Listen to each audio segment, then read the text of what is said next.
Hi, I'm Warren from MYO Drinks. Today I'm going to talk to you about extract brewing.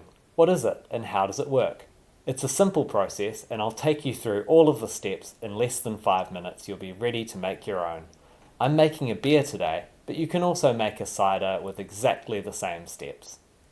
If you're looking to get into brewing, extract brewing is a great way to get started. The process is exactly how it sounds. Instead of processing grains or fruits, you can use a pre-prepared malt or fruit extract that contains authentic ingredients. So let's take a look at the process. Start to finish, making an extract brew takes roughly 4 weeks from initial mixing through to enjoying your brew.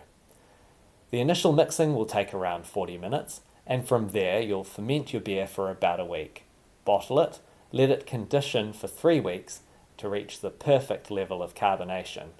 After that, simply put it in the fridge for 24 hours and you'll be ready to enjoy. You'll want to start by adding your base kit to your sanitized fermenter. From here, you'll add the recommended amount of boiling water, your additional fermentable, and top up to your final batch volume with cold water. Next, you will mix well, add on your lid, and wait for the temperature of the mixture to get to the recommended level for adding in your yeast. Once the appropriate temperature is reached, you can add your yeast and take your first specific gravity or SG reading. This reading serves as a baseline for measuring the density of the sugar content in your brew.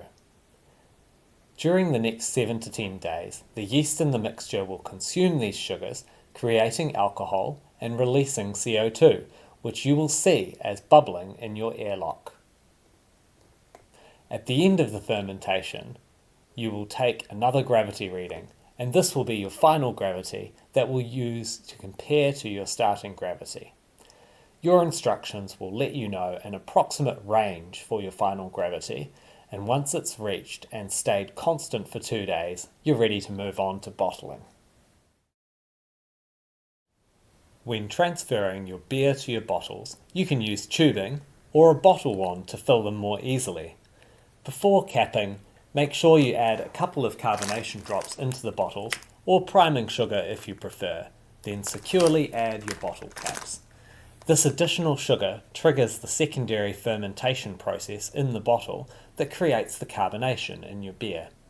Once you've bottled your brew, store your bottles in a dry, warmer or room temperature area for 2 weeks.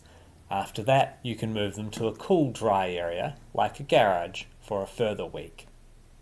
With much less hands-on time and expensive equipment required than other brewing methods, extract brewing is an easy and cost-effective way to make your own quality beer at home. The other exciting thing is that once you've got the process down, there are endless ways to experiment.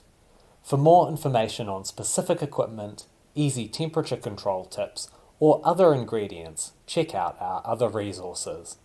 In the meantime, happy brewing from the MYO Drinks team, and cheers to making your own great batch from scratch.